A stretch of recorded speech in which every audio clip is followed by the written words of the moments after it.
Fala pessoal, aqui é o personal Diogo Souza, tudo bem com vocês? Menos de 3 meses nos separam, né, de uma decisão importante, que é o futuro do nosso país e o futuro do nosso estado. E para falar sobre esse assunto tão importante, eu trouxe ele, que é articulador político, estrategista político, meu amigo Eduardo Pedroso. Seja bem-vindo. Obrigado pelo convite, agradeço a oportunidade de estar contigo aqui.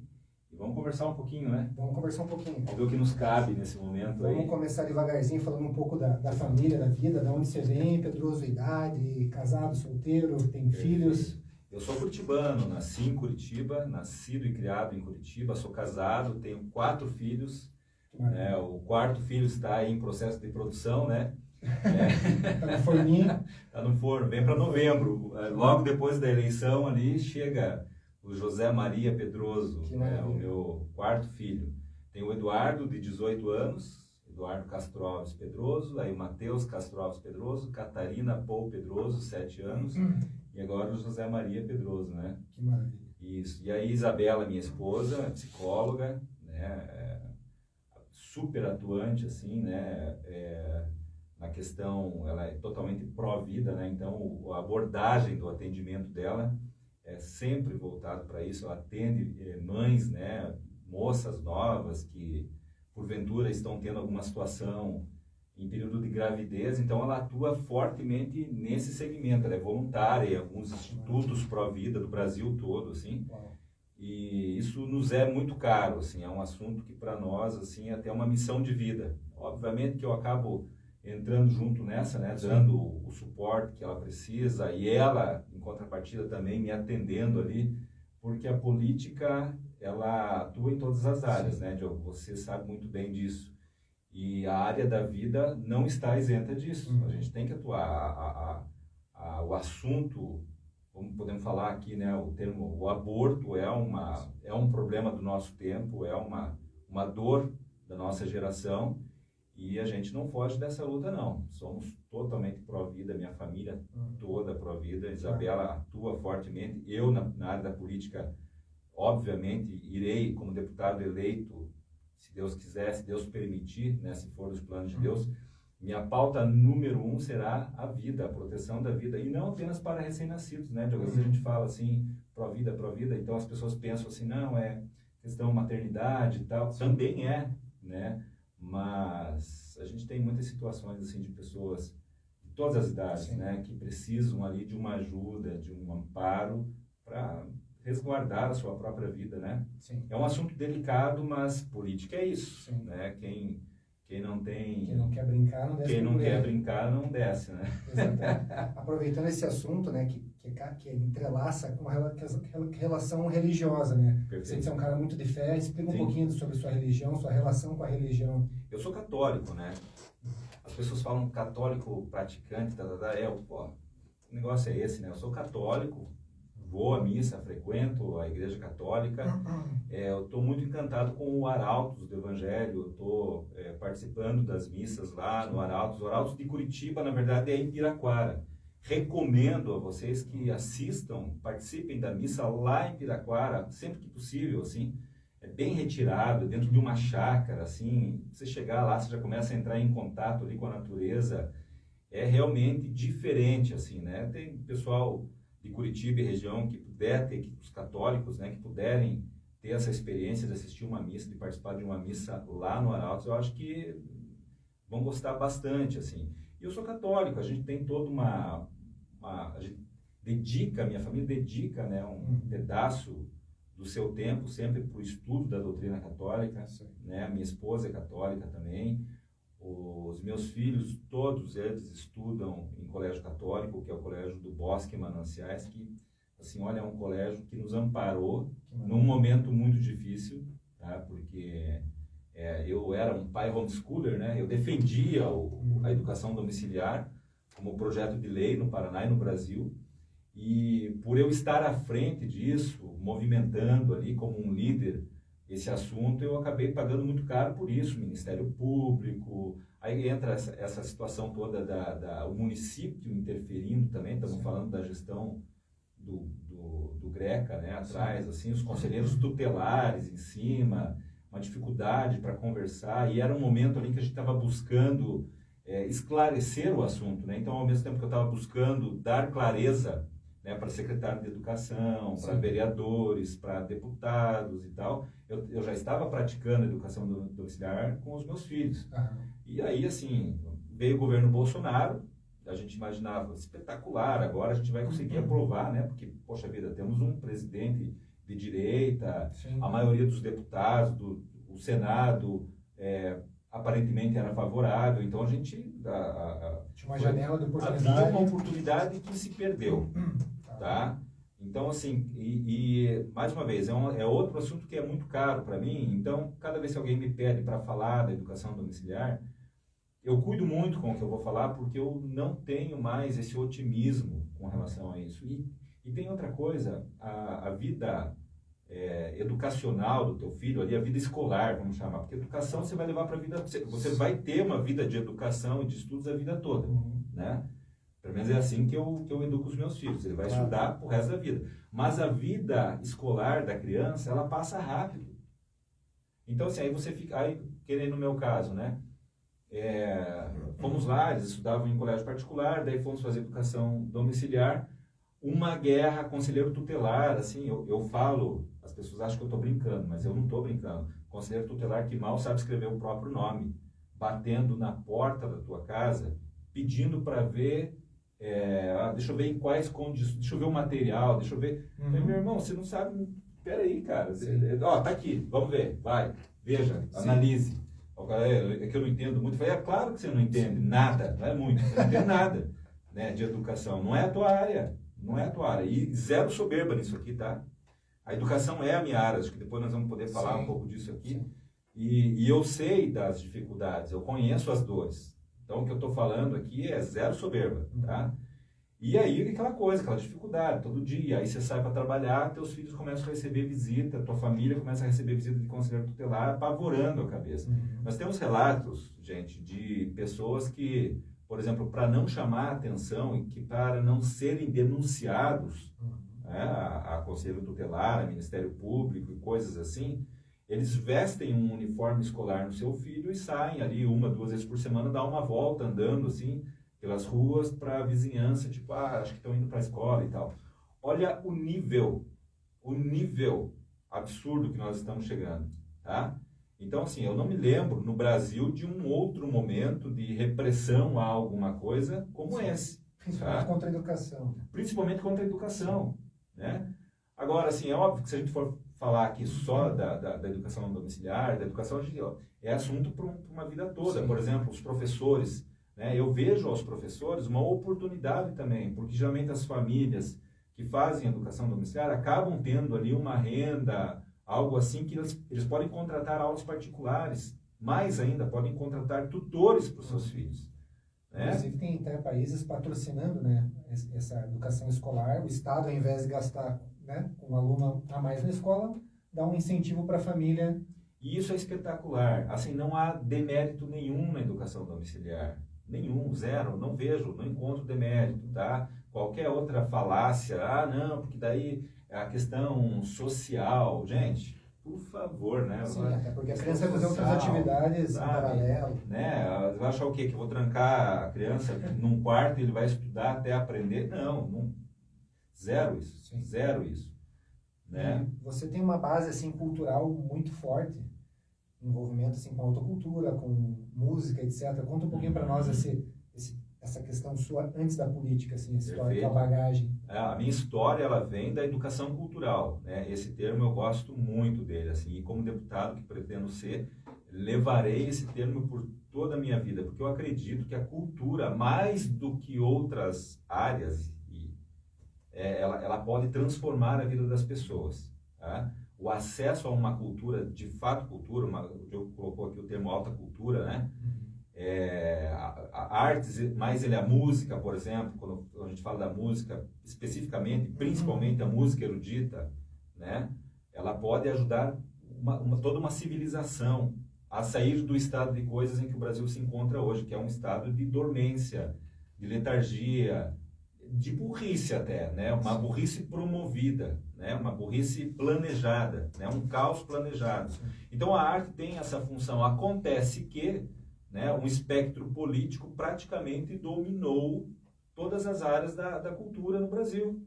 É muito difícil você ter, por exemplo, uma atuação dentro da arte, dentro da educação cultural, não sendo de esquerda, por exemplo. Todo mundo sabe do que eu estou falando, eu não estou trazendo nenhuma novidade aqui. Mas eu confrontei isso, Diogo. Por mais de 20 anos, eu tive várias escolas de música, de dança, de teatro. Quando eu falo de dança, eu falo de balé clássico. Quando eu falo de música, eu falo de música popular também. Mas também falo de música erudita, teatro. Né? A gente trouxe para Curitiba o projeto Broadway, por exemplo. Né? Pouca gente sabe disso. Que era uma inovação total. A gente queria formar alunos na sua integralidade. Né, para atuarem como atores, né, uma formação completa. Isso tudo foi por décadas, mais de 2 décadas. Eu acredito que, sei lá, milhares, mas muita gente mesmo estudou nas minhas escolas. Né, eu fui proprietário da Beethoven House, da Castro Alves, da Colloquium, várias outras escolas. Conheci muita gente e a minha atuação dentro da cultura, dentro da arte, era sempre tentando apartar o lado ideológico esquerdista que os professores já vêm com essa formação desde a faculdade, né, e tentar trazer um outro olhar. Né? Então a gente trazia obras, né, que os alunos não, que os professores mal conheciam, para tentar alterar um pouco o viés, o olhar sobre a arte e poder dar uma educação cultural para as pessoas da forma que a gente imagina que deve ser. Perfeito. Né? Óbvio, a arte tem toda essa função de questionar, de pensar, de falar, de explorar. Rebeldia, né? De alguma forma, tem também, né? De alguma forma tem também. Mas você não precisa enviesar isso tudo para um espectro de esquerda. E criminalizar outro espectro. E criminalizar outro espectro. Então, você pensa o que era a minha vida? Né? Trabalhar com arte, trabalhar com a educação das pessoas é algo extremamente complexo. E mais ainda, né, tentando fazer isso sempre sem o viés de esquerda, né? Não impondo o meu posicionamento político, social, que sempre foi de direita, mas cuidando para que esse olhar mais de esquerda não entrasse também. Né? Então, assim, eu acho que muita habilidade que eu tenho hoje na política, no sentido de conseguir conversar, de ponderar, de esperar um momento, de estudar todas as possibilidades, vem dessa prática, né, que eu tive que ter ali, de pisar em ovos durante toda a vida em que eu trabalhei dentro da arte, dentro da educação cultural. Mas é um momento, é uma etapa da minha vida que eu tenho certeza que formou muito bem a minha personalidade, assim, sabe? Muito bem, muito bem. E a gente não pode negar isso às pessoas, né? Você sabe que, vou contar uma curiosidade, assim, né? As pessoas vinham se matricular, por exemplo, o pai vinha matricular, e eu tenho centenas de relatos. É legal, um dia a gente até trazer alguém para poder falar sobre isso.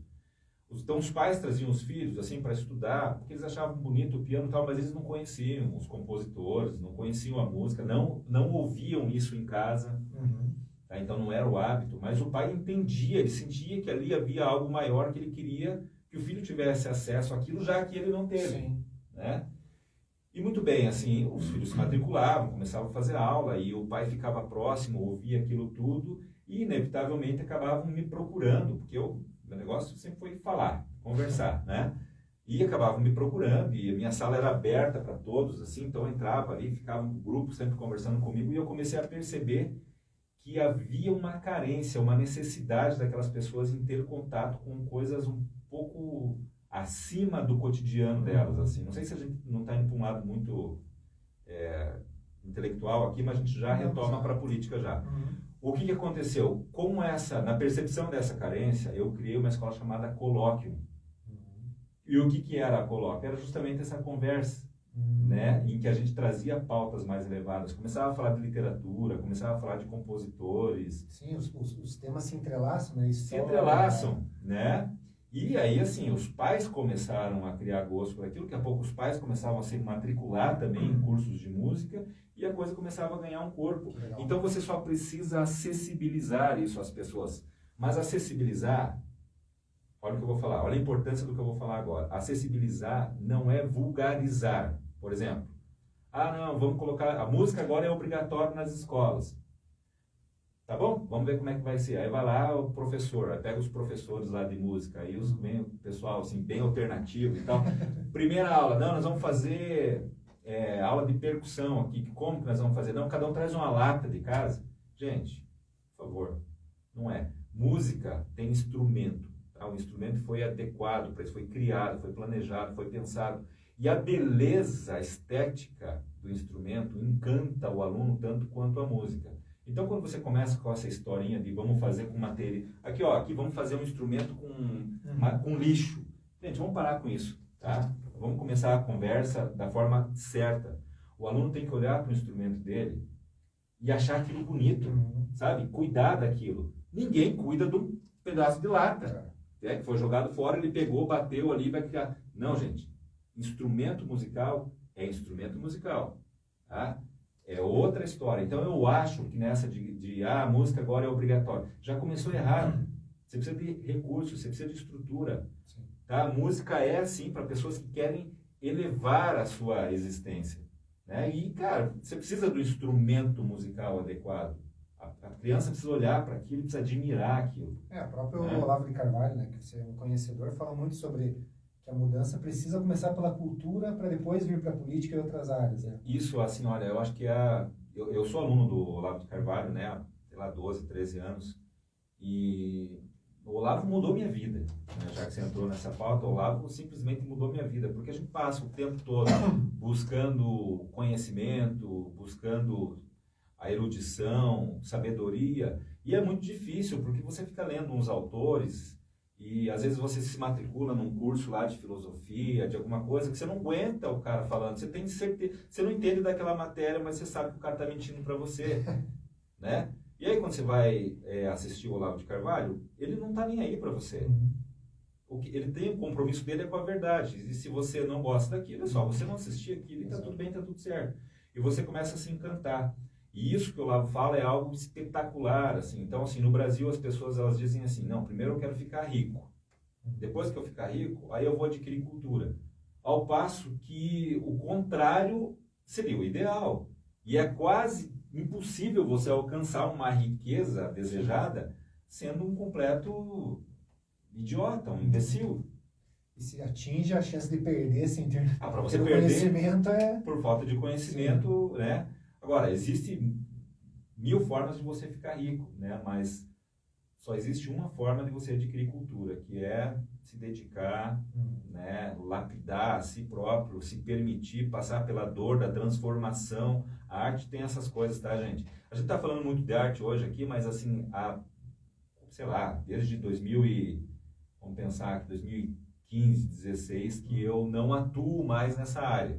Aí eu voltei a minha atenção e os meus esforços existenciais aí totalmente para a política, quando eu entendi que dentro da arte, dentro da cultura, eu como pessoa já tinha perdido a batalha. Tá? Então aí eu fui e falei, não, peraí, eu acho que eu tenho que dar uns passos atrás aqui e começar, né, em outro lugar.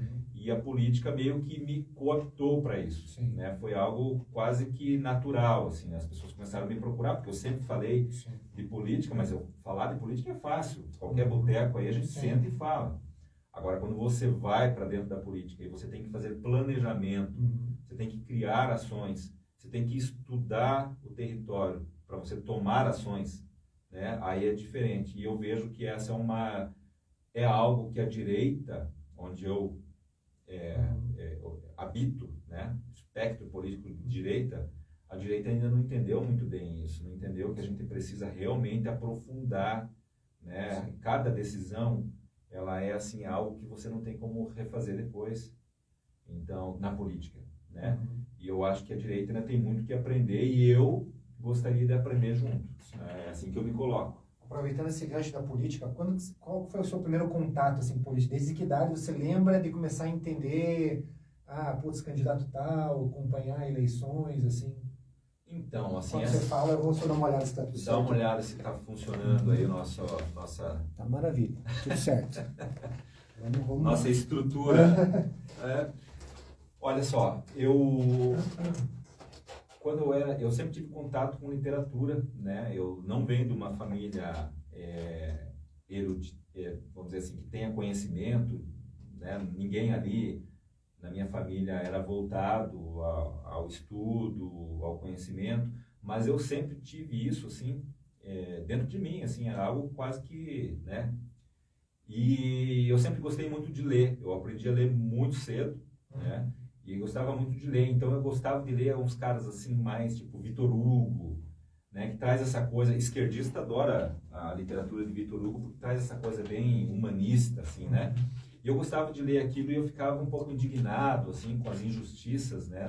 Apresentadas na literatura de Victor Hugo, né?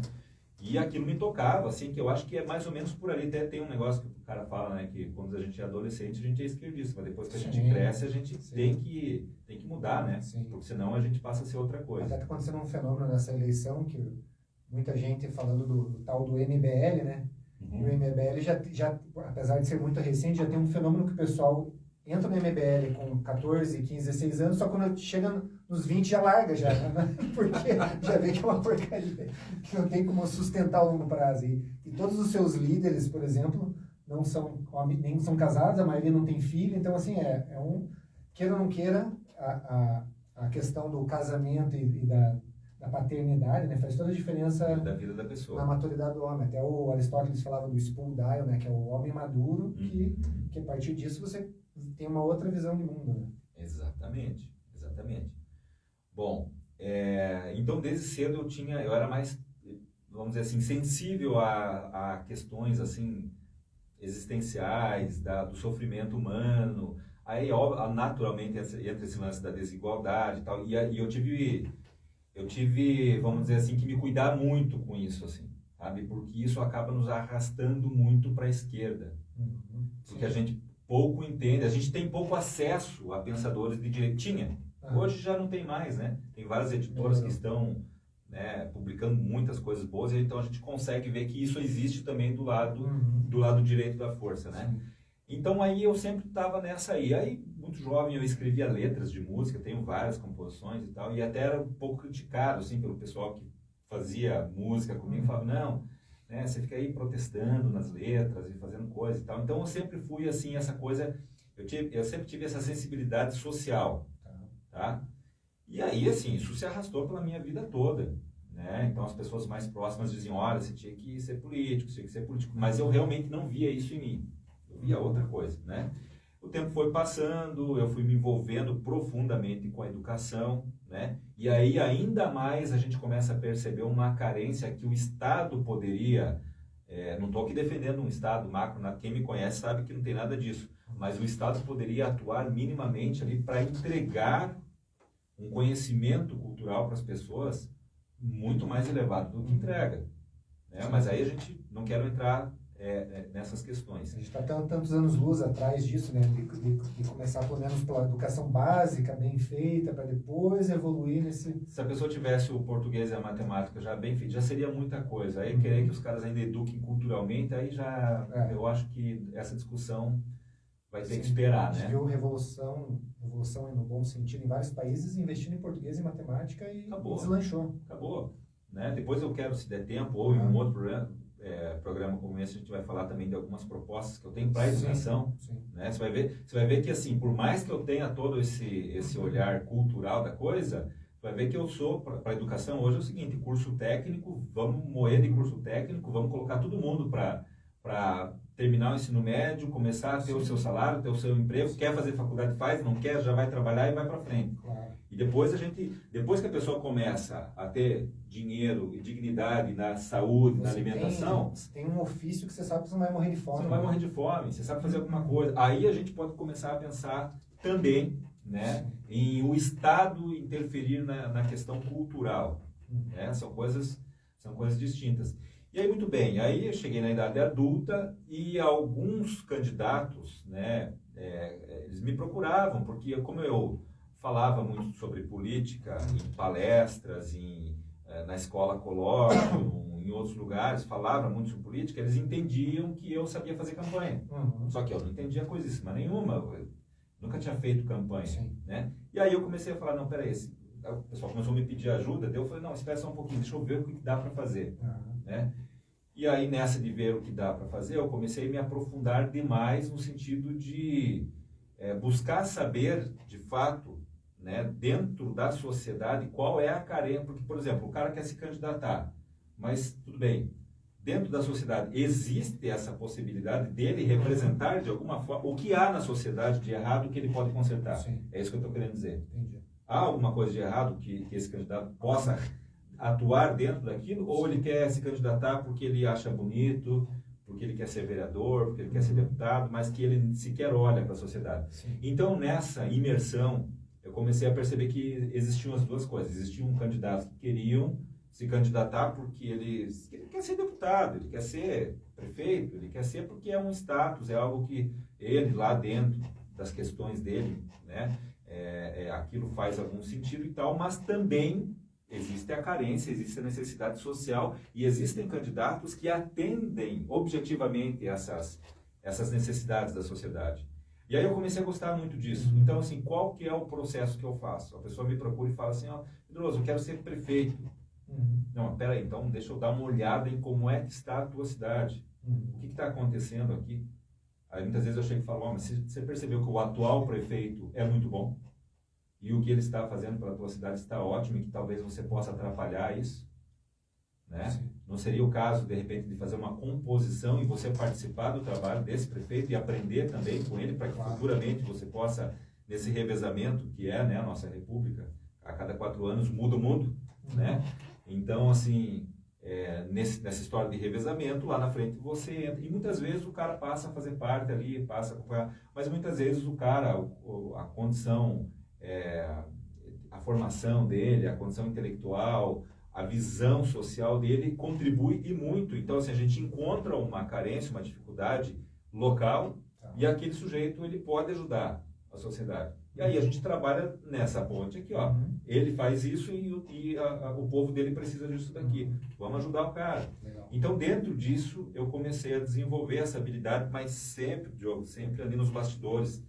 Nunca colocava, já ajudei a eleger aí algumas dezenas de vereadores, prefeitos também do interior. Eu ia perguntar para você, quantas campanhas já, você tem noção de quantas que participou diretamente, indiretamente nos bastidores? Eu acho que pelo menos umas 30 campanhas, porque a gente consegue fazer... por exemplo, para vereador, você consegue fazer em várias cidades, à distância. Óbvio, vou lá, ajudo, entendo, estudo o território, faço isso tudo. Mas você consegue fazer, depois que você estrutura toda a ideia da campanha do sujeito, é mais pé no chão mesmo e trabalhar. Então, é com ele, né? Eu não posso interferir. Então, eu acho que mais de 30 campanhas, assim, que eu pude pensar junto, pelo menos, né? Pude atuar de alguma forma, pude contribuir de alguma forma, mas teve uma que eu, assim, até por uma questão de honra, né? Aí eu me coloquei à frente, né? Era uma questão de honra, que foi justamente a última eleição, não sei se a gente pode entrar nesse assunto. Vamos falar mais para frente. Vamos falar mais para frente? Show de bola. Teve uma que eu entrei de cabeça mesmo, me expus, coloquei e assinei embaixo. E foi muito bonito. Sim, com certeza. E o Diogo também participou disso. Com certeza.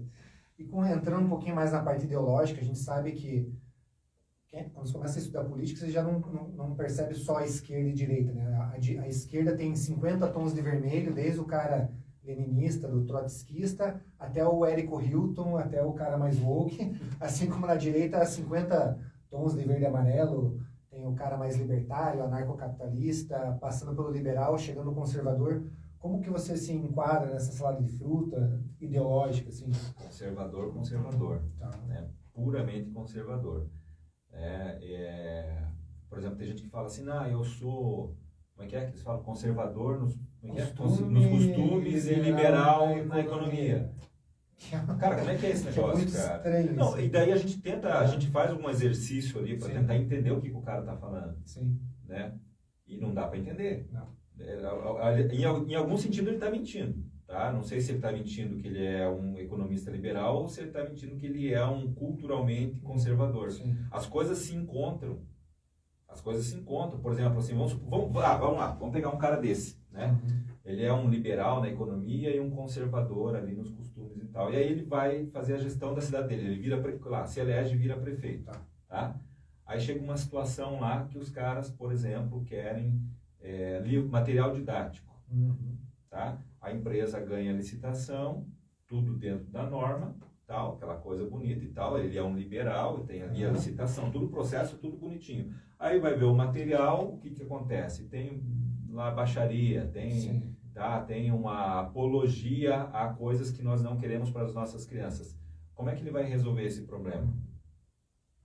Vai ser o liberal, que vai entrar em ação, né, que fez toda a parte burocrática de licitação, ou vai ser o conservador? Como é que ele vai resolver isso?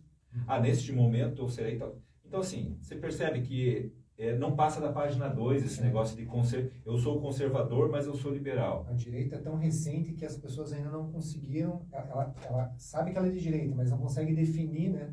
Não consegue definir as características e... Não consegue, é difícil mesmo, porque é difícil. A gente que gosta, fica lá o dia inteiro lendo coisa, o dia inteiro, forma de dizer, né? Assistindo discurso de pessoas, tentando entender um pouco da história, do conservadorismo, do comunismo, a gente tem que saber e tal. A gente até, muitas vezes, a gente para e tem que ficar pensando para ver se aquilo que nós vamos fazer, de repente, está dentro ali do nosso espectro político.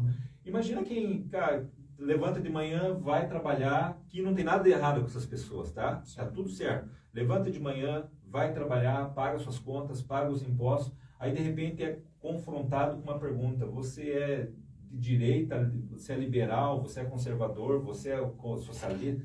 Então, assim, o cara fica meio perdido. Eu tenho para mim, dentro dessas minhas imersões aí para tentar entender a cabeça, muitas vezes até do eleitorado, eu tenho para mim que, por exemplo, a cidade onde nós estamos, Curitiba, né? Isso é um dado que ninguém me passou, eu fui levantar. Quase 80% do curitibano é de direita. Direita. Ou seja, tá daqui para cá. Aí daqui para cá a gente tem isso que o Diogo está falando, você tem todas as nuances ali. Tá? Você ainda tem os liberais, você tem os conservadores. O capitalista. Entendeu? Que são termos até que eu nem gosto. Mas assim, tem um monte de coisa aqui. Às vezes tem um cara que acredita numa coisa, por exemplo, sei lá pro cara, e você é de direita, você diz que não, eu sou de esquerda. Tá, mas você, o que você pensa sobre o aborto? Não, eu sou contra.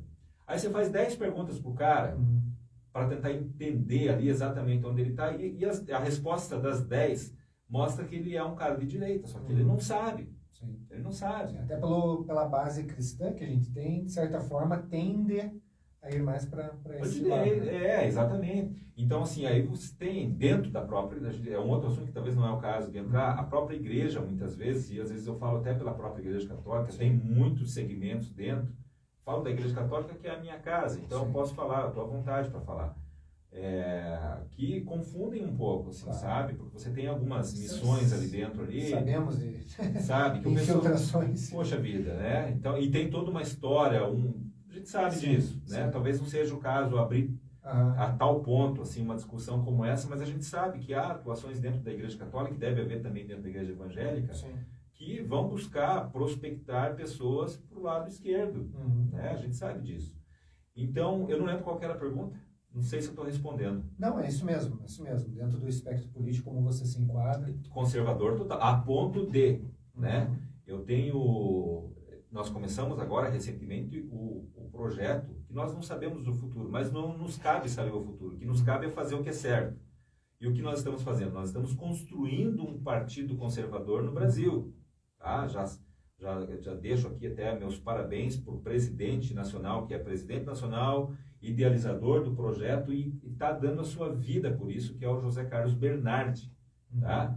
O José Carlos Bernardi, uma pessoa em comum me apresentou ele, acho que foi em 2022, 2021 talvez, e ele falou: olha, Pedroso, a gente tem aqui eu estou criando um partido político e se chama Conservador, Partido Conservador. E a gente precisa da tua ajuda, porque você viaja muito para o Paraná e você conhece as pessoas, e realmente a gente conhece as pessoas e sabe quem pode contribuir e tal.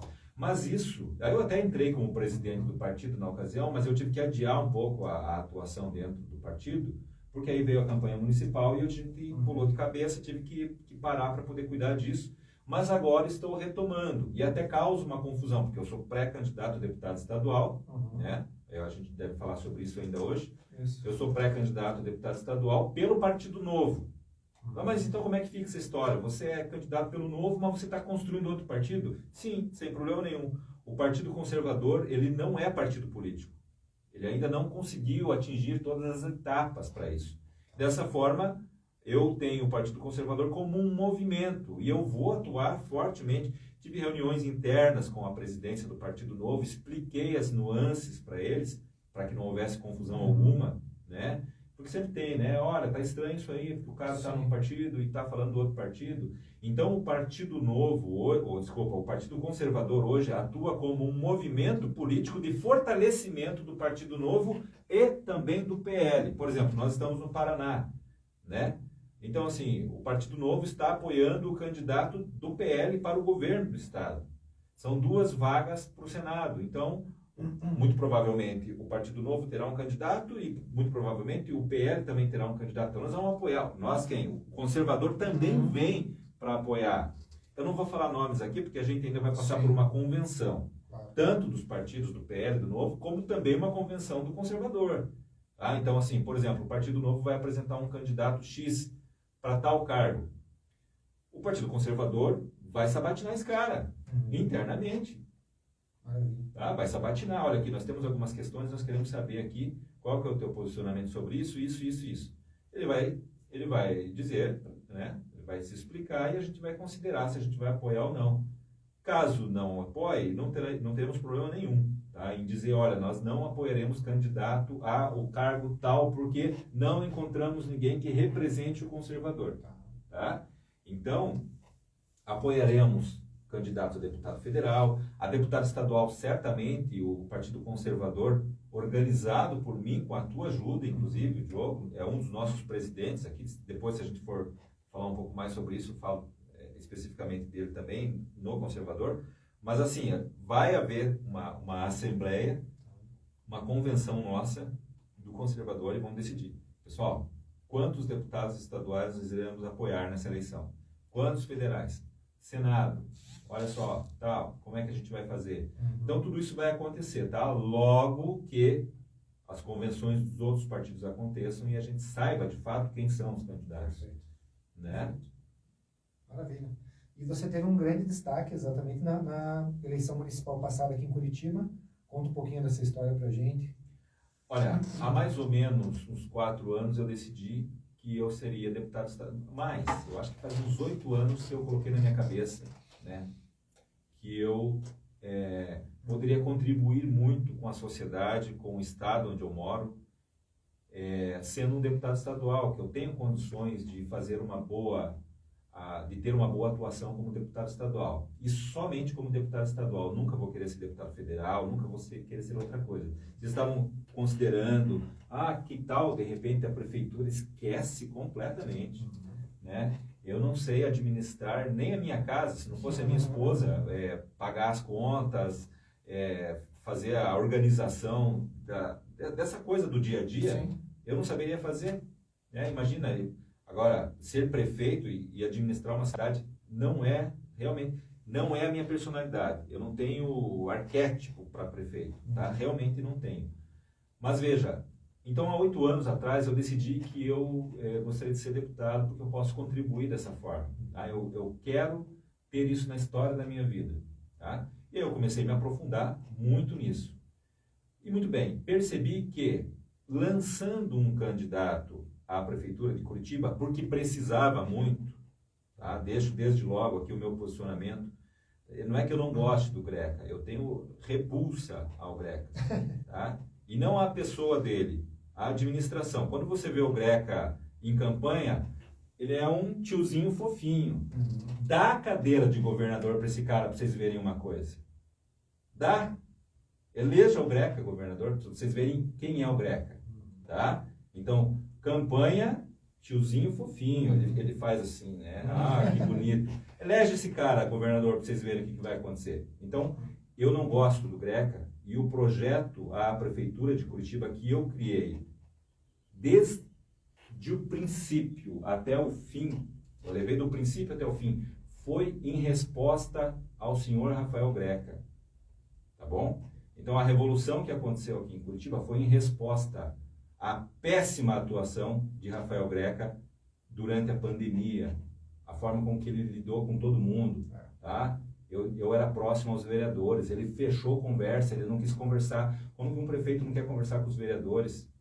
Os vereadores estavam recebendo o povo, a demanda dos comerciantes, dizendo que iam morrer de fome, tá? Que pessoas iam tirar a sua vida porque não podiam pagar a conta.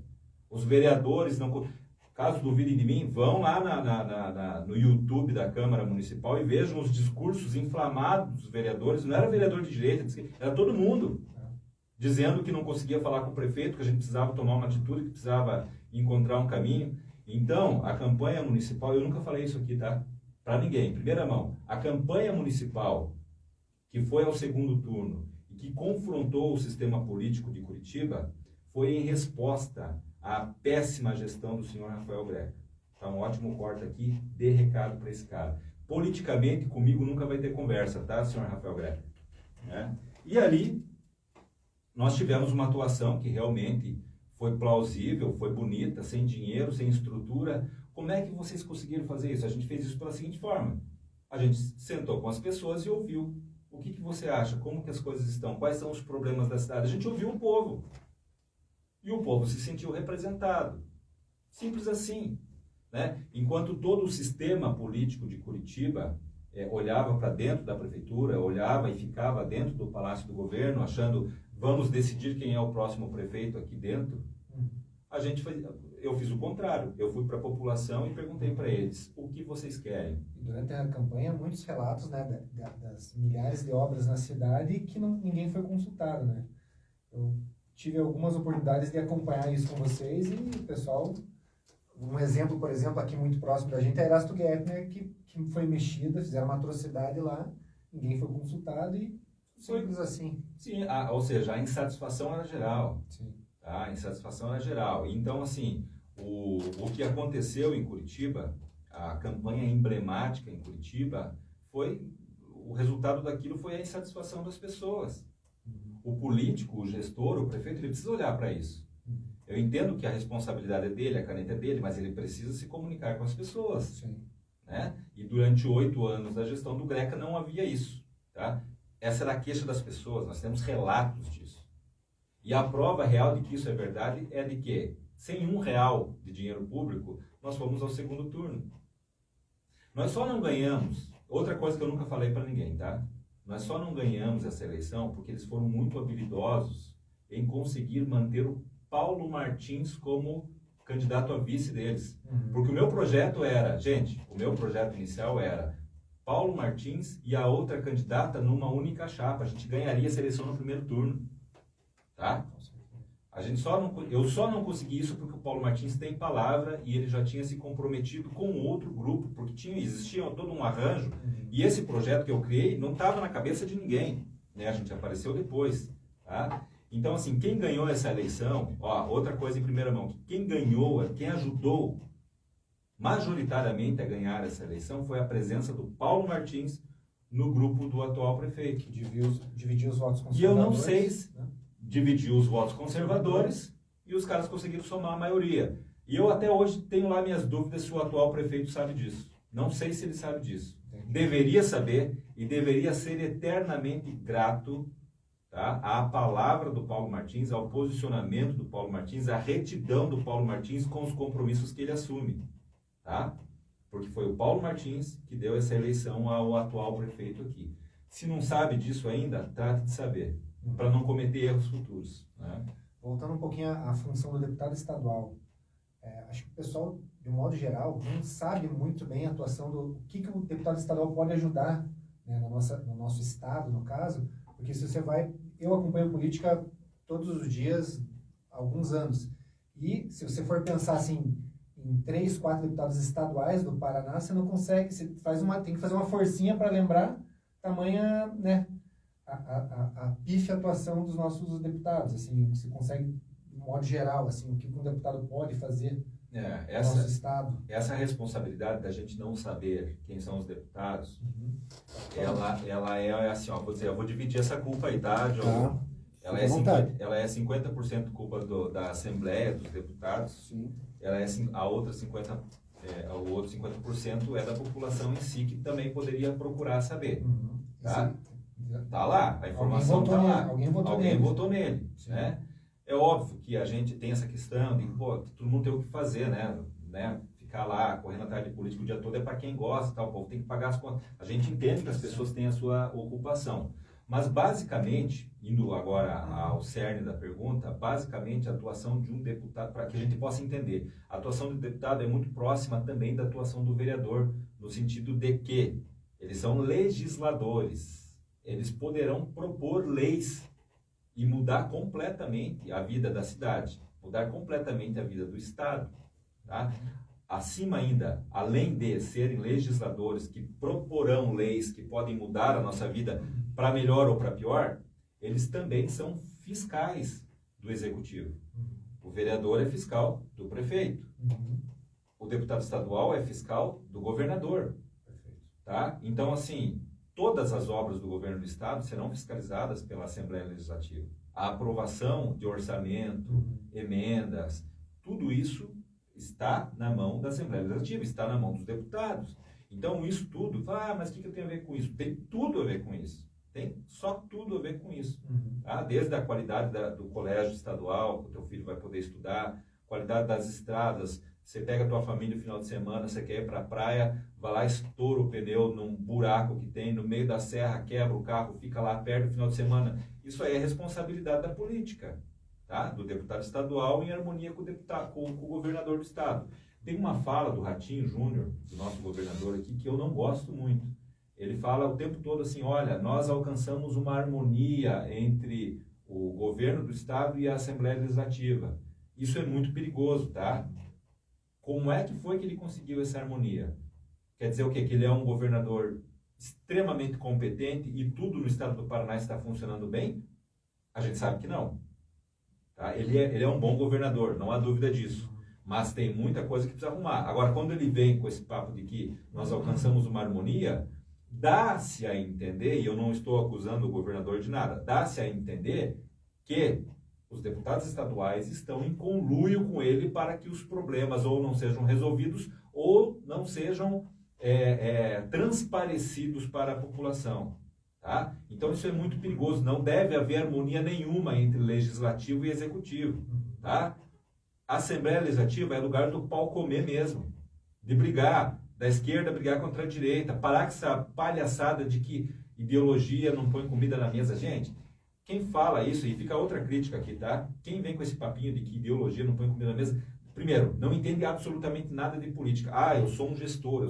Então você faz o seguinte, meu filho, você vai cuidar da empresa do teu pai, já que você é um gestor, e deixa a coisa pública para quem tem posicionamento, tá? Porque a coisa pública é lugar de confronto de ideias. Deputado A, por conta de ideologia, entende que deve ser feito tal coisa. Deputado B, por conta de ideologia, entende que é diferente. E é justamente na discussão disso que toda a Assembleia vai poder tomar uma boa decisão. Política parlamentar é isso. É porrada mesmo, é briga, é confronto. O deputado vai pro púlpito, fala, explica o seu ponto de vista, volta para o gabinete, vai visitar o outro gabinete do cara que pensa como ou igual a ele, pensa como ele ou diferente dele, vão poder discutir. A Assembleia é lugar disso, é guerra mesmo, tá? É guerra mesmo. E o que sair dali tem que ser o melhor para a população. Mas a Assembleia é lugar de confronto de ideias, de pensamento. E essa coisa de harmonia com o governo do estado é a coisa mais horrorosa que eu já ouvi. Eu não sei quem foi que... Eu acho que o Ratinho deve ter uns caras que pensam para ele, assim, cara, que vou te contar uma coisa, tá? Vou te contar uma coisa. Para com esse negócio de harmonia entre os poderes, porque isso não existe, tá? Não existe. Perfeito. Tá bom? Agora uma pergunta bem fácil, bem tranquila. Lá vem. eu tenho estudado bastante sobre a doutrina social da igreja, que a gente já conversou aqui, eu sei que você conhece bastante. Não imagina?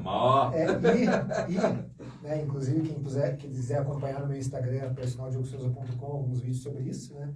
E como introduzir, na verdade, essa moral cristã dentro da política, que a gente sabe que é um mundo complicado e movido a interesses, né? Tem como fazer isso? Tem como fazer isso.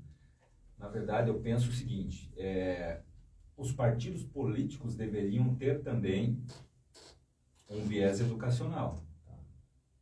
Tá? Olha o que eu estou falando, gente. A gente deveria ter dentro do partido político O partido é um partido conservador. Ele tem que ter uma formação conservadora para essas pessoas. Agora, por exemplo, qual é o partido? Gente, que eu vou falar que eu não quero comprar briga com ninguém, mas vamos lá. O PL, por exemplo, a gente teve que adotar o PL como o partido da direita, certo? Sim. Certo. Hospedando a direita. Hospedando a direita. Todos os conservadores estão lá. Aí quando você vai no Paraná mesmo, eu vou falar do Paraná aqui, né? Você acaba encontrando, campanha passada, municipal, você acaba encontrando gente que, cara, que é o cara anda com a camisa do PT e está concorrendo dentro do PL. Quando você vai pro Nordeste do Brasil, você encontra casos de prefeitos eleitos pelo PT que o vice dele é do PL. Então, assim, é uma confusão ideológica absurda. Gente, o que eu quero dizer com ideologia é, por exemplo, cuidar da ideologia é cuidar dos valores. Se você não tem ideologia, quer dizer que você não tem valor nenhum, que você não acredita em nada. Tá? Então, assim, o próprio partido político que precisa se posicionar deve dar esse conhecimento para os seus associados, para os seus filiados. Claro. Gente, você quer estar no Partido Conservador? O negócio é o seguinte, a gente precisa educar você. Sim. Não é doutrinar, educar. Olha, um conservador, ele é isso, ele é aquilo outro, ele tem que ter a sua fé, ele tem que respeitar a liberdade religiosa, sim, ele tem que respeitar liberdade de livre manifestação, tá? São várias coisas que um conservador zela. Então, o partido político deve dar isso para ele, tá? Existia há muito tempo atrás a questão da educação moral e cívica nas escolas, né? Sim. Eu peguei pouco isso. E eu, volta e meia, penso que trazer isso de volta hoje, no estado em que nós estamos, de praticamente dominação da esquerda, da educação pública, é muito perigoso. Você imagina um curso de educação moral e cívica dado por um esquerdista maconheiro. É a mesma coisa para as pessoas falando em mudar a Constituição hoje. Nesse judiciário, imagina mudar a Constituição. Você não vai fazer. Vai ser sempre para pior e não para melhor. Você não vai fazer. Você não vai. Eu entendo, gosto lá, tem toda uma linha de pensamento do Luiz Felipe de Ornes e Bragança. Li o livro, A Libertadora dele, que é uma Constituição para o Brasil, e é espetacular. Como é que vai aplicar isso? Tem que ter muito cuidado. A gente precisa de mais ou menos uns 150 Luiz Felipe dentro da Câmara Federal, sim, dentro do Senado. Você precisa de uma força. Fazer uma PEC tem que estar 2/3 para, de fato, você precisa de uma força muito grande. Então, assim, como trazer isso, que eu vou falar agora, como trazer isso para dentro da política? Eu acho que, por que não está na política? Essa é a pergunta. Por que não está na família? Por que não está na educação da casa? Bem antes. Tá? Bem antes. E eu acho que isso é uma educação que os pais devem dar para os seus filhos dentro de casa. Porque se a gente for delegar essa coisa de dar uma educação moral, sim, para o Estado, a gente vai se dar mal. Porque o educador moral é um maconheiro de esquerda que vai falar... E eu não estou generalizando e ofendendo o professor, tá?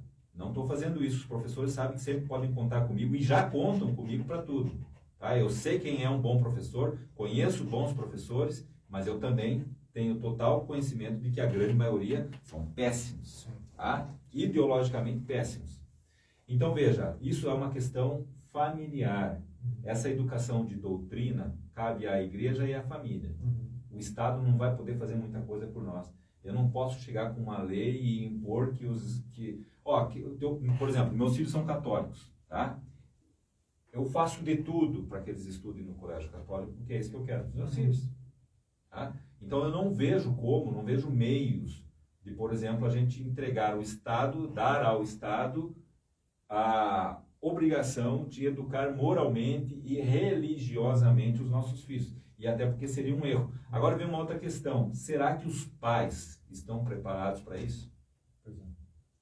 Né? A gente conhece muitas famílias que estão buscando a igreja, chegando agora, às vezes com pouco conhecimento de doutrina, com pouco conhecimento religioso, mas sentem, porque a alma humana é a mesma, a alma deseja a Deus, ela deseja o bem. É atraído para ele. Ele vai atrair, né? É inevitável, tudo tende ao bem, né? Então, as pessoas procuram isso. Então, o que eu recomendo é que cada um busque por si só, educar a si próprio e, nesse processo de autoeducação, começar a educar seus filhos. Automaticamente vai acabar visualizando também alguns candidatos também, né? Na escolha do candidato. Quando você faz o bem, quando você faz o bem, você busca o bem, você sabe quem é quem, tá? Você sabe quem é quem. Ah, mas assim a gente não tem político para votar.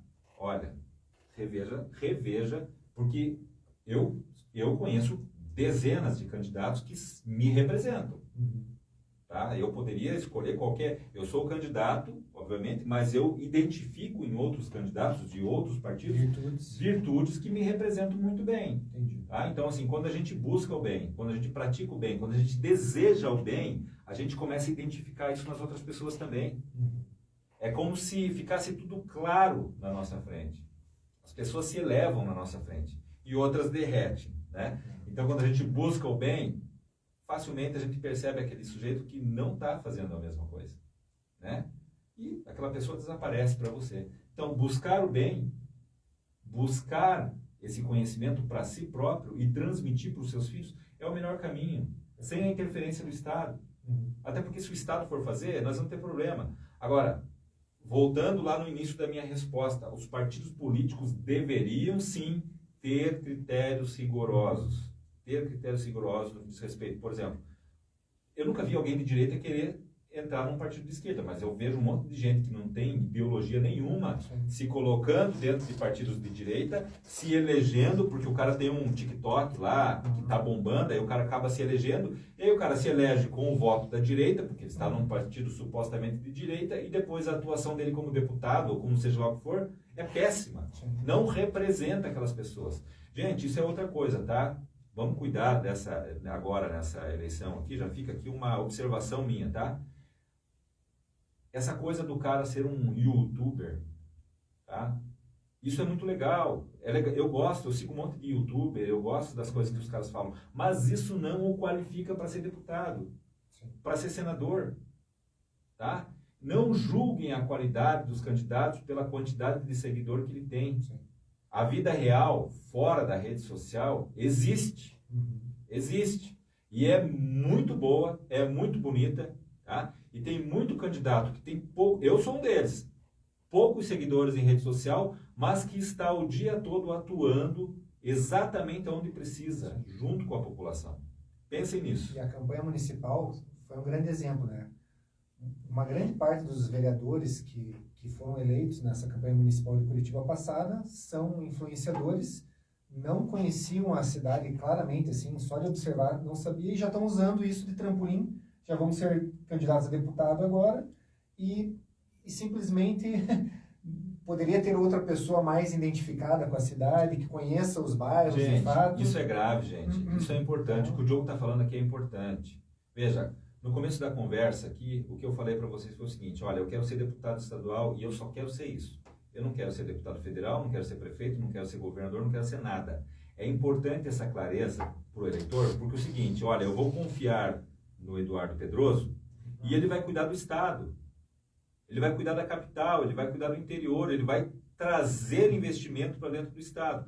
Agora, o cara vem aqui, se elege vereador em Curitiba, tá? Menos de 2 anos, o cara já quer ser deputado estadual. Aí depois, ele vai querer ser o quê? Então a gente confia nele um trabalho que ele não está cumprindo. Sabe lá quem é que vai assumir a suplência desse cara, porque ele vai deixar de ser vereador para ser deputado? Quem é que vai entrar no lugar dele?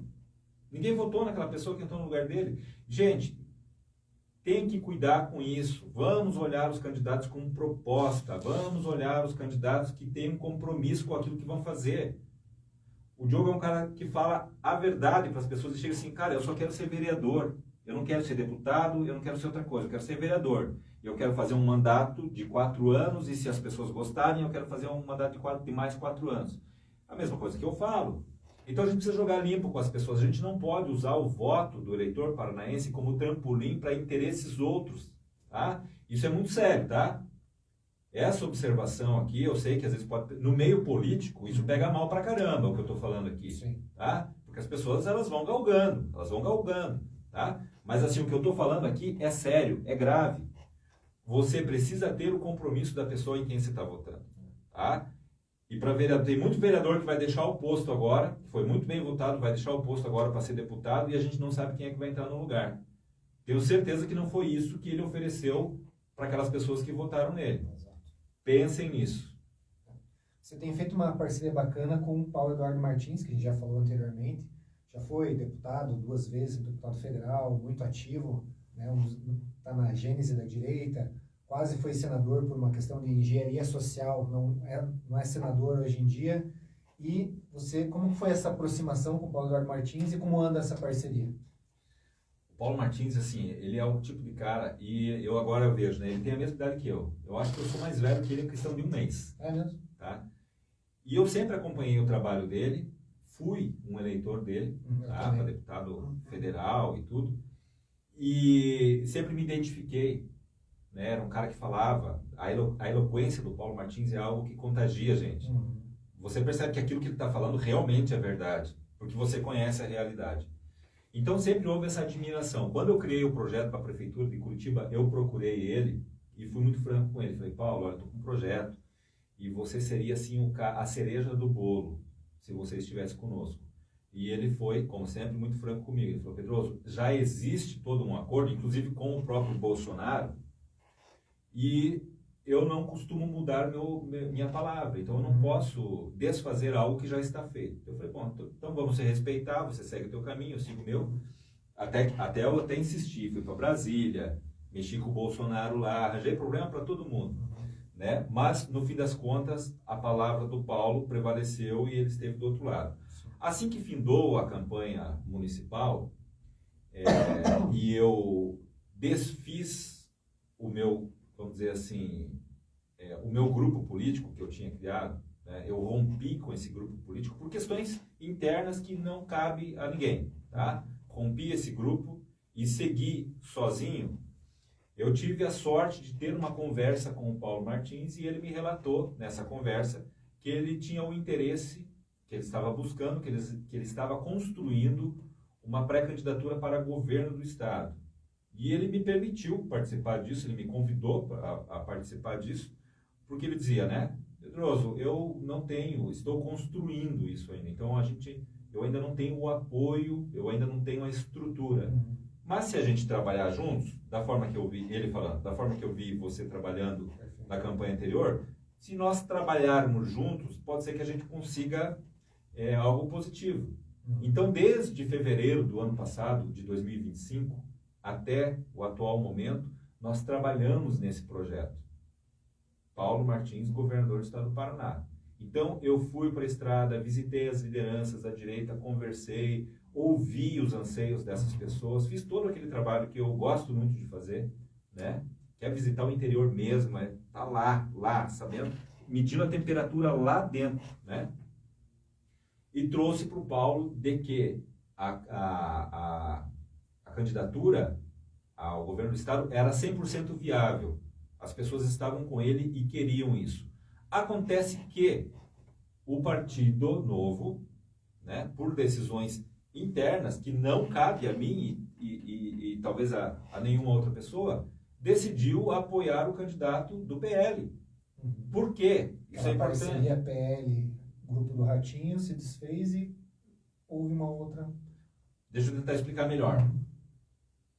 Para apoiar Flávio Bolsonaro à presidência da República, o grupo, eu acredito, né, o Novo, aqui no Paraná, decidiu também apoiar o PL na sua integralidade, apoiar presidente da República, apoiar governador. O que nos cabe fazer é aceitar a decisão, porque política é isso. Sim, hierarquia. É hierarquia. Então, assim, a gente lamentou, porque nós estávamos muito motivados e estávamos trabalhando muito, né? Mas a gente entende a hierarquia, a gente precisa respeitar a hierarquia. E o partido decidiu isso, e o que nos cabe fazer agora o Paulo é candidato a deputado federal. E vamos trabalhar para que isso se realize, para que ele vote para o Congresso, né? Porque ele foi um espetacular deputado federal.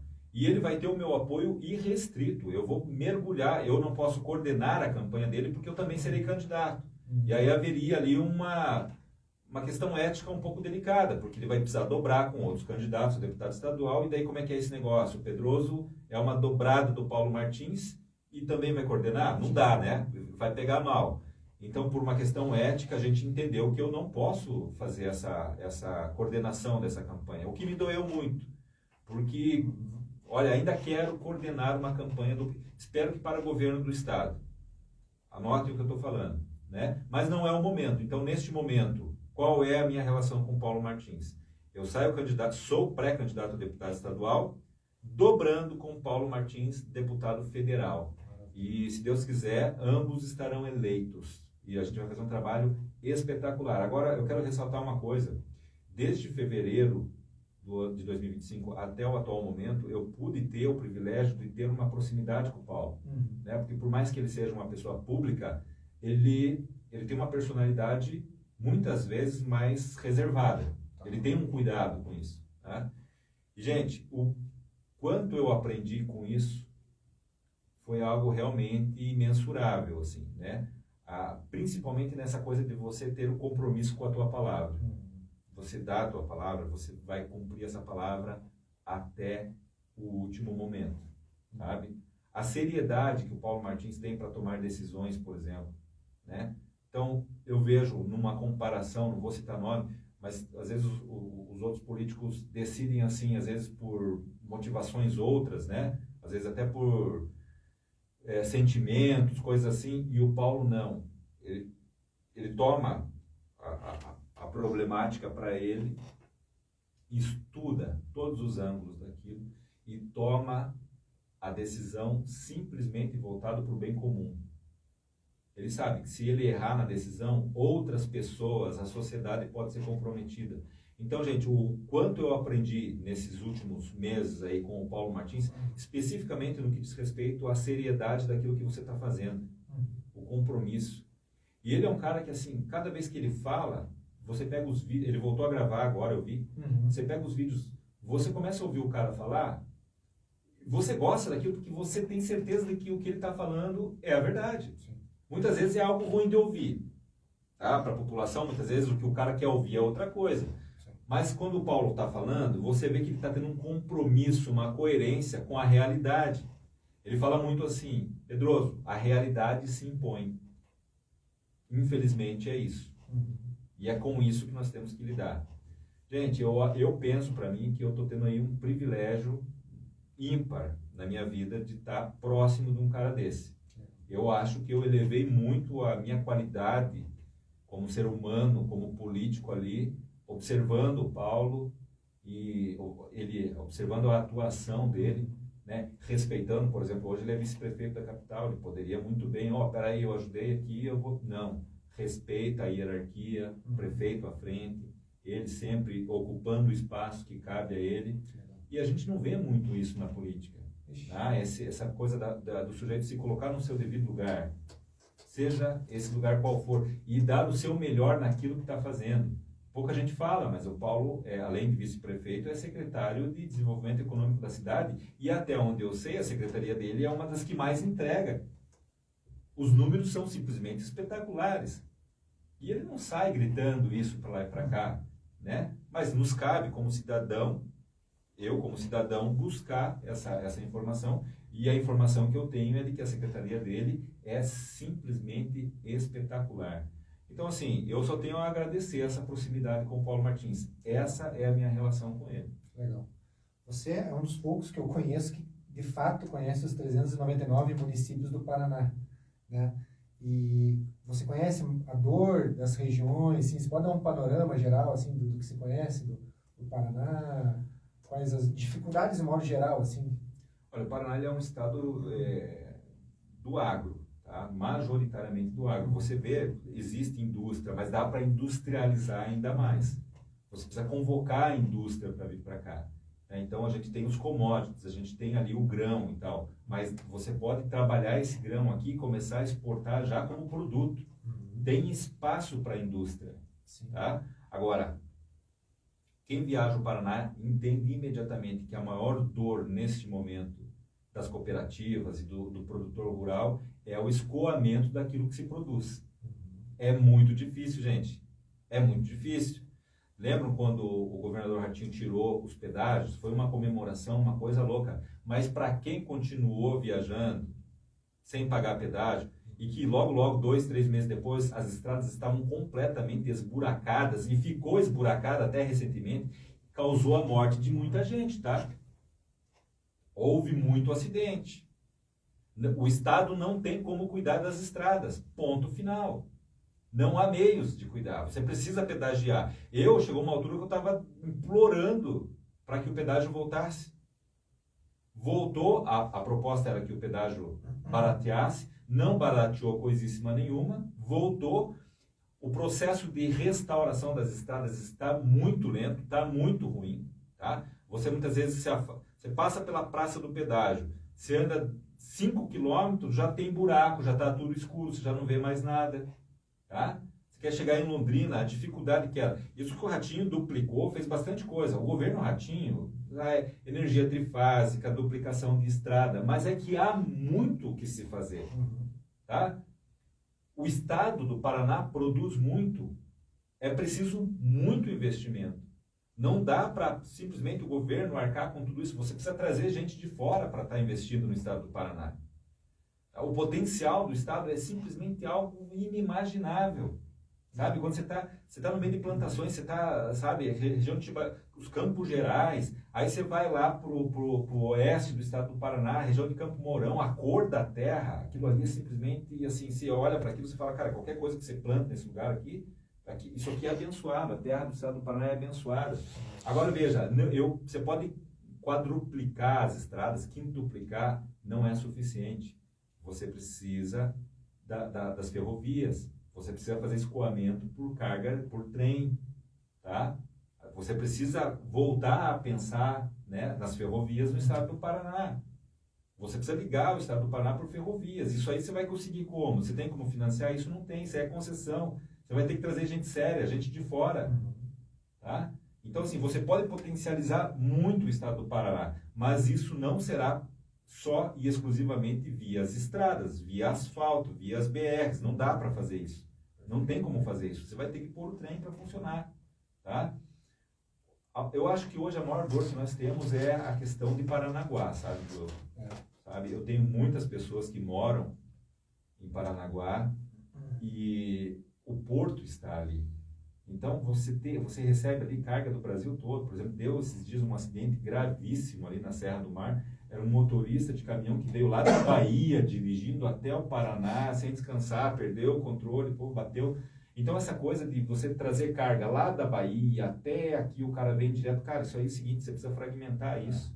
Eu estou em conversa com os caminhoneiros para entender exatamente o que seria uma boa qualidade de vida deles no trabalho. Seria um trajeto menor? Imagina, por exemplo, se o teu trajeto é o seguinte, Curitiba, Ponta Grossa, Curitiba. Você vai dormir em casa com a tua família. Né? Você viaja pela madrugada, aí você vê a condição em que os caminhoneiros precisam dormir ali, sabe? Você para o caminhão, você dorme no caminhão, no posto de gasolina, às vezes para do lado da estrada, numa situação perigosa e tal. Eu tenho tio caminhoneiro. Se o trajeto é menor, você resolve isso. O cara vai dormir com a família dele, vai dormir na casa, vai poder cuidar da família dele, vai cuidar dos filhos. Tá? E assim, você melhora a qualidade da estrada, você paga, você remunera, não estou dizendo que é para diminuir vamos dizer assim, o salário, né, a remuneração do caminhoneiro. Mas assim, você precisa melhorar a qualidade da estrada, você precisa dar mais segurança para o cara. Se o cara descansa mais porque ele está na casa dele e ganha consideravelmente bem para isso, você diminui os acidentes. Quanto custa para o Estado cada acidente nas estradas? É muito caro. Não é mais fácil negociar isso daí?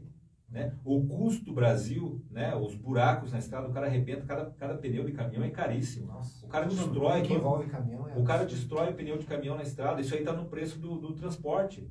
Tá?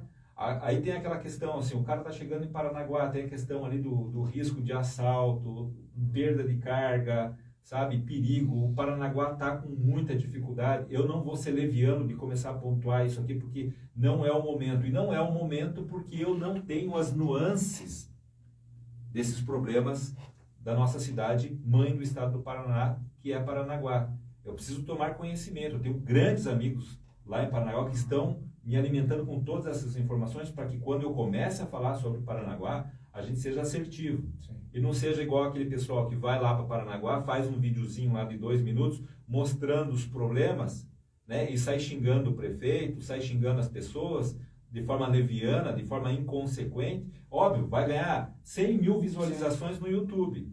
E é isso que esse tipo de gente quer visualização no YouTube, porque ele acha que isso vai eleger ele. Mas qual que é o compromisso que ele tem lá em resolver o problema, em ouvir a população e resolver o problema? Zero compromisso. Exato. Gente, política é coisa séria. A gente não pode sair atacando por atacar. A gente precisa conhecer a essência dos problemas e como é que resolve isso. Então, você me perguntou dos maiores problemas. O escoamento de carga, sem dúvida nenhuma, é um dos maiores. O reconhecimento da profissão do professor, melhorar as condições dos professores, sem dúvida nenhuma, é outro. Tá? Porque senão o professor que tem péssimo reconhecimento, recebe mal, acaba caindo em conversa da esquerda. Acaba indo participar de sindicato esquerdista. Tá? Eu acho que tem que ter sindicato, tem que ter alguém lá que vai falar pelos caras, mas não pode ser obrigatório. Tá? O cara não tem que estar descontado na folha. O cara tem que pagar sindicato se ele acha que deve. Se ele acha que o sindicato presta um bom serviço de representatividade para ele. Agora, pagar sindicato para não ter retorno nenhum e ter que ainda ir para tudo que é manifestação só porque você é professor, porque senão você vai ser mal visto na classe. Então tem todas essas coisas, tem muitas coisas que a gente precisa pensar. Mas, estrategicamente, as estradas do Paraná, elas precisam melhorar. Tá? O reconhecimento dos profissionais na área da educação, isso aí, sem dúvida nenhuma, precisa ser pensado. Precisa Esses ser são os seus pilares, assim, digamos, da campanha? Assim? Penso que sim. Né? Eu acho que o meu maior pilar também diz respeito à educação, mas é a educação técnica. Tá? A gente precisa dar qualificação para os jovens. A gente precisa que o jovem saia do ensino médio e já saia empregado. Ah, mas e aí como é que ele vai fazer faculdade? Gente, o negócio é o seguinte, como que eu penso com relação a isso? O cara estudou, terminou o ensino médio, fez um curso técnico, vamos supor, sei lá, cabeleireiro, tá? Fez um curso lá de 1 ano de cabeleireiro, não sei quanto tempo vai levar isso aí. Ele tem uma qualificação. Ele começa a ganhar o dinheiro dele, ele abre o salãozinho dele, hoje está tendo bastante facilitação, outro mérito do Paulo Martins, facilitação ali para você abrir a tua empresa. Tá? Então o cara sai do ensino médio, faz um curso de qualificação, um curso técnico de qualificação, abre a empresa dele, vai ganhar dinheiro com aquilo e vai fazer faculdade de noite se ele quiser fazer faculdade. Tá? O cara faz um curso técnico ali de eletricista, por exemplo. Faz um curso técnico de eletricista, vai ganhar a vida. Terminou o ensino médio, vai ganhar a vida. Quer fazer faculdade, às vezes o cara quer fazer direito, vai para a aula de noite, vai fazer isso. Todo mundo faz isso. Né? Então, assim, ele vai trabalhar durante o dia e vai fazer. O que não pode é o seguinte, é impor ao jovem que ele não trabalhe. A gente não pode fazer isso com a vida das pessoas, com a vida financeira das pessoas. O cara vai chegar lá nos seus 23, 24 anos, vai se apaixonar por uma moça, vai ter filho, e aí como é que faz? Não tem profissão. Vai ter dificuldade na vida dele. Vai sobrecarregar o Estado. Agora, quando você dá essa independência pro jovem, de que, assim que ele terminar o ensino médio, existem centenas de escolas técnicas, é o que eu quero fazer. Quero trazer muita escola técnica em parceria com as empresas. Por exemplo, tem um amigo meu que tem uma empresa aqui no Portal do Porto ali, que ele me deu um exemplo espetacular. Ele precisava de pessoas para um serviço de eletricista, ele estava trocando os relógios assim e tal, e não tinha mão de obra. Então o que ele fez? Ele contratou pessoas, dando o curso técnico para essas pessoas. Ele capacitou essas pessoas, pagou muito bem essas pessoas, e essas pessoas entregaram um serviço de excelência, porque foi ele que treinou as pessoas para fazer.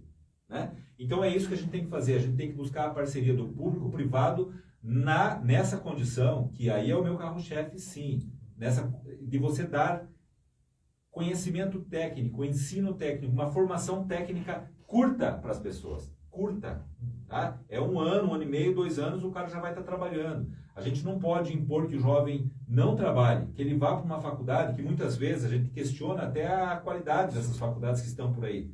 Aí o cara vai lá, faz 6 anos de um curso qualquer lá, eu não vou falar de nenhum curso específico aqui, o cara faz 6 anos do curso, sai mal formado, mal consegue escrever uma redação, gente.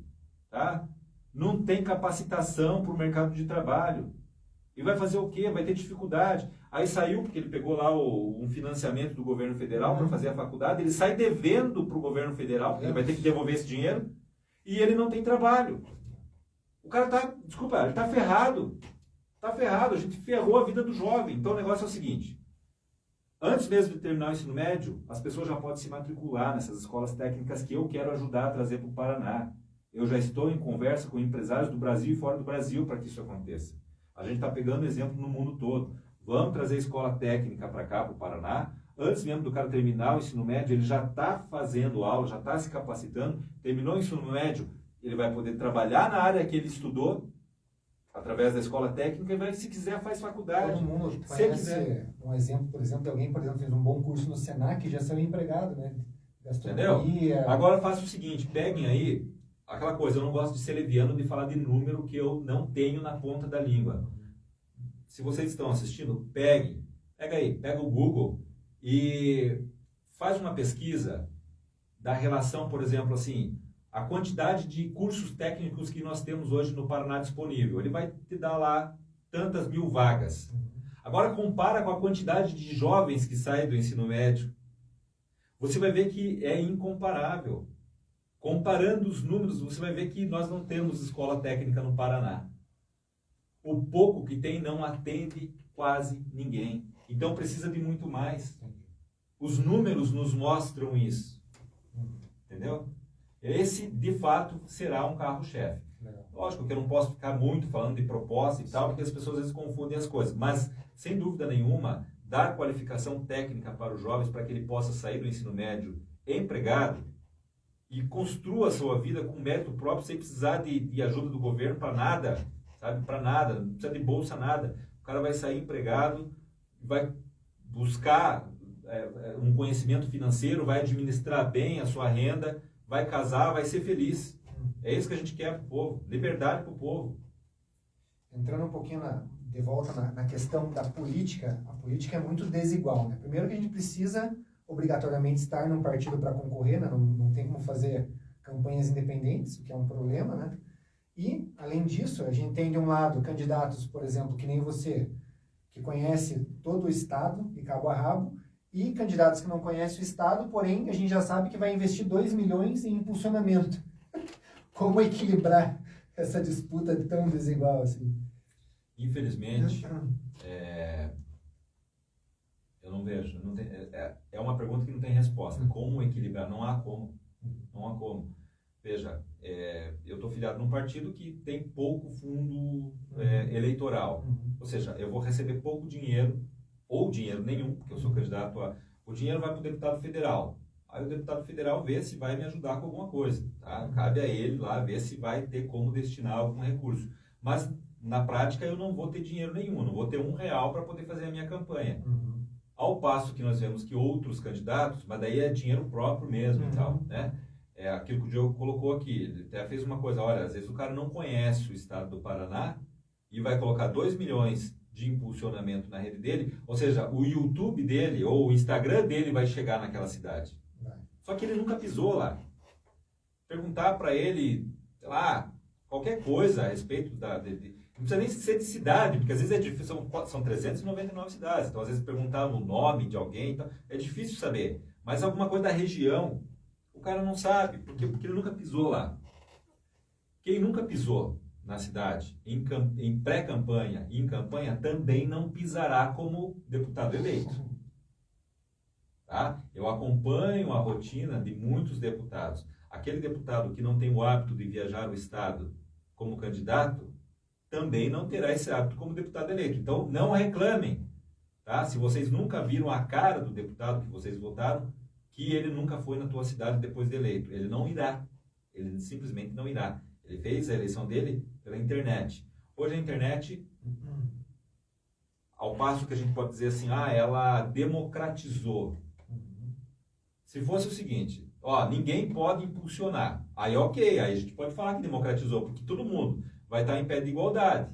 Tá? Então, assim, o cara publicou na rede dele, aquelas pessoas que estão ali, se quiser, recompartilha, publica, a outra pessoa manda para as outras pessoas, e aí ok, ninguém vai poder impulsionar, ninguém vai poder pôr dinheiro, aí é democracia. Agora, a gente sabe que tem candidato bom, que não vai poder colocar dinheiro, e tem candidato que pode não ser bom, pode ser bom, não sei, não vou julgar ali o mérito da pessoa, que vai colocar 2 milhões na campanha dele em impulsionamento. Tá? Isso não é democracia, não é igualdade, tá? Já que vocês gostam, isso não é igualdade, mas é a realidade. E, infelizmente, a gente vai ter que lidar com isso, né? Tem uma coisa que a gente falou muito na campanha municipal aqui, que essa campanha municipal foi exemplo para muita gente no Brasil todo. Às vezes eu estou em outros estados, as pessoas reconhecem o que foi feito aqui. A gente tem que saber lidar com a realidade, tá?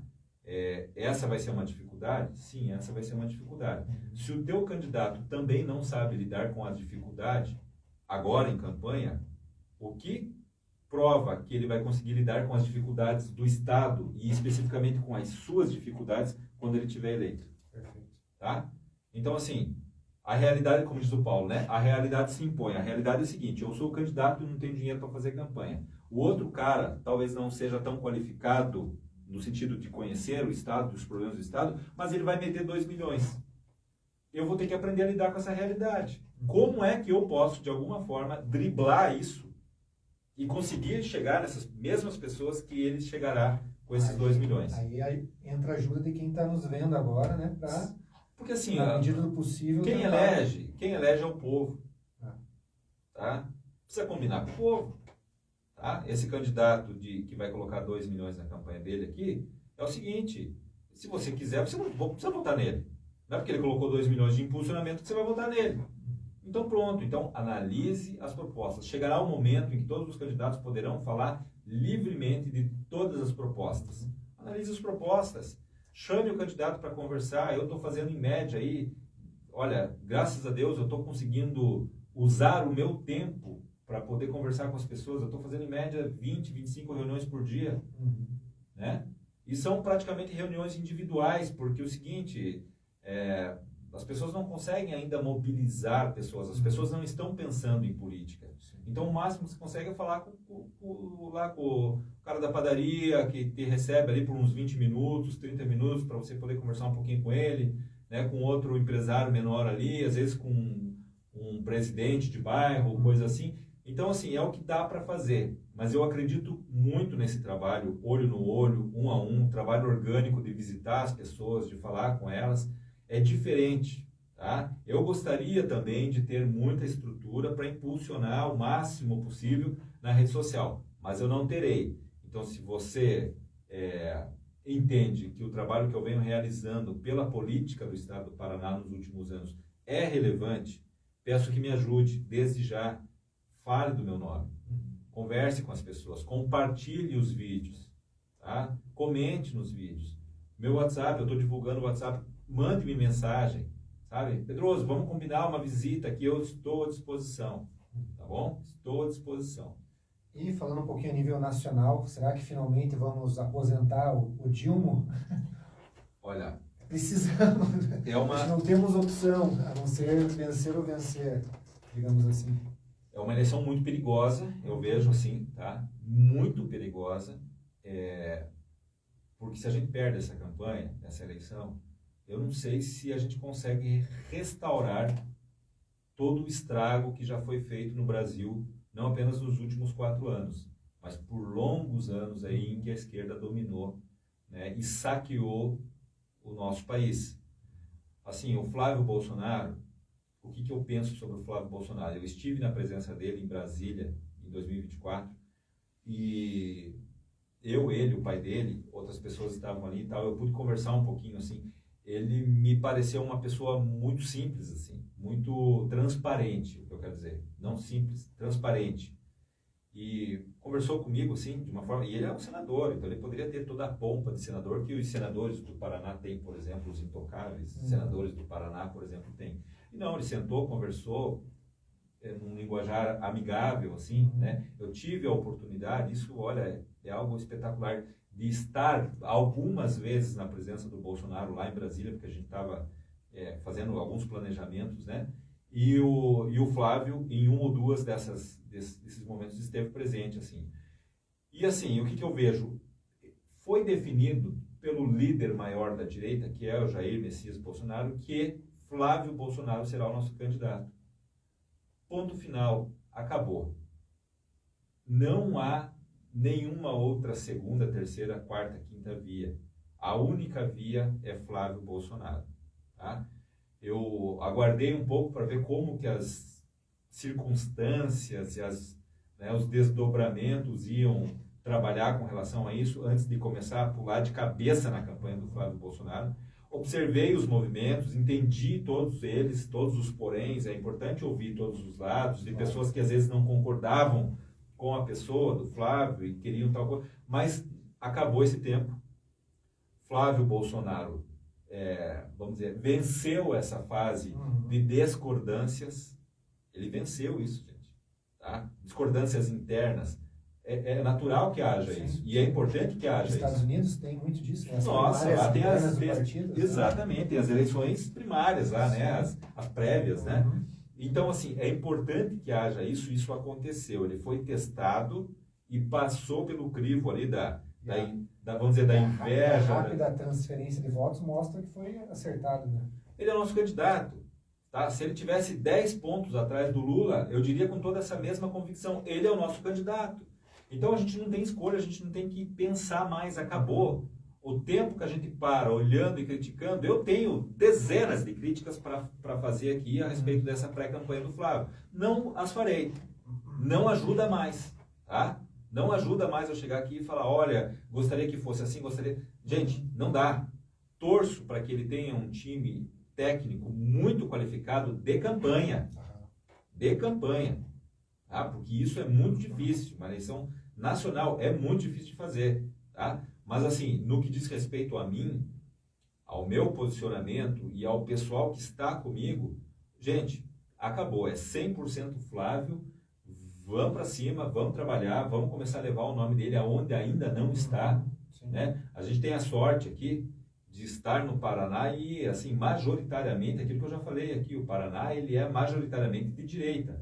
Então, às vezes, quando você chega a falar com a pessoa e você começa a falar do Flávio, no sentido de buscar o apoio, você automaticamente você percebe que aquela pessoa é de direita, que ela tem algumas considerações a fazer, você ouve a pessoa tranquilamente, mas que no final das contas é o seguinte, não, mas é a única opção e a gente está junto. Lembrando que o próximo presidente indica 4 ministros do Supremo, né? 3 e mais um que o Bessias não passou. Ou seja, isso pode equilibrar a harmonia dos poderes. Eles dizem que tem harmonia dos poderes, mas a gente já sabe como que o regime atua, né? Ou seja, um regime, na verdade. Se a gente quer continuar no Brasil, né? Eu tive umas 4 oportunidades na minha vida de ir embora daqui, né?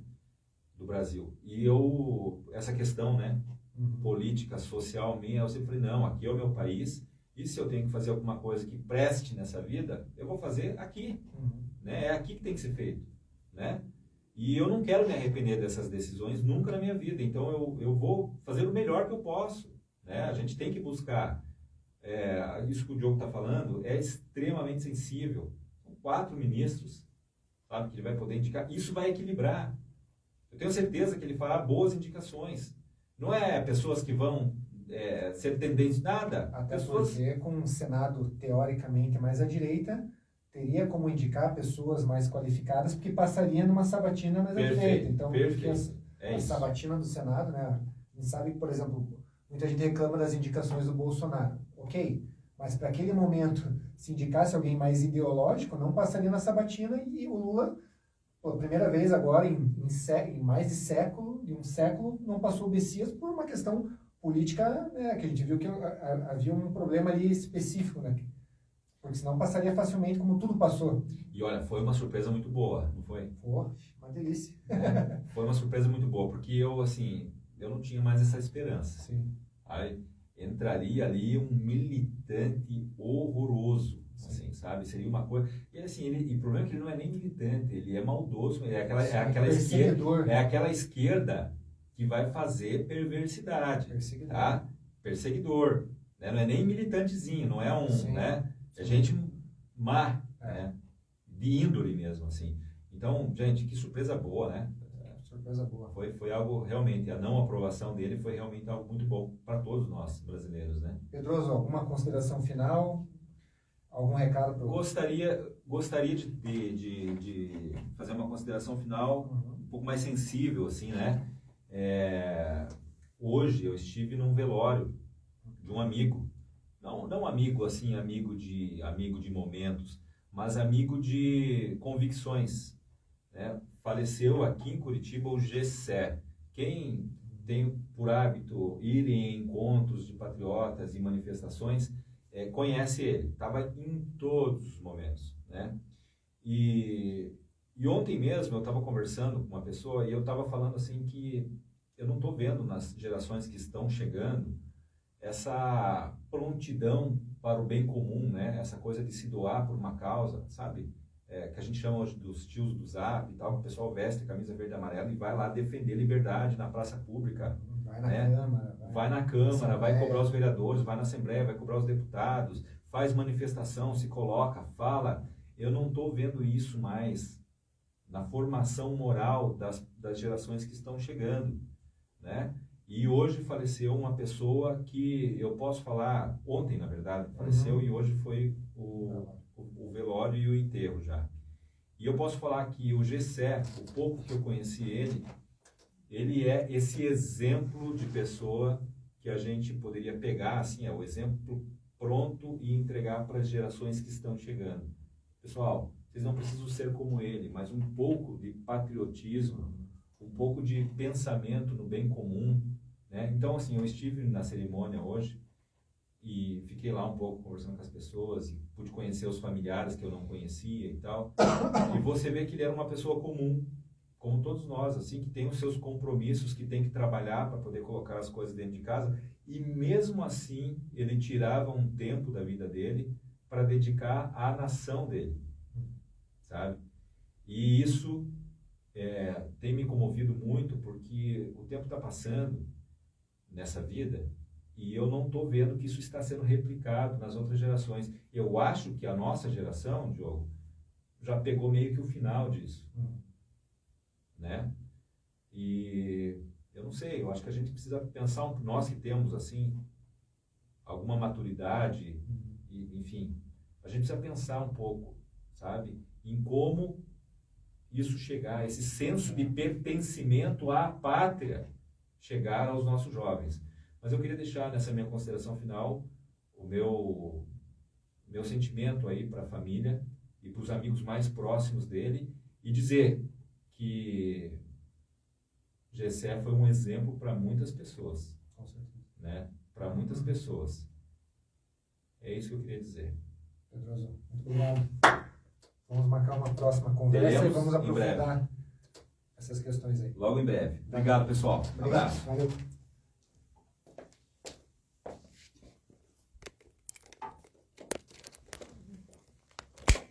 Cuidado na hora de encerrar a live, Pedroso.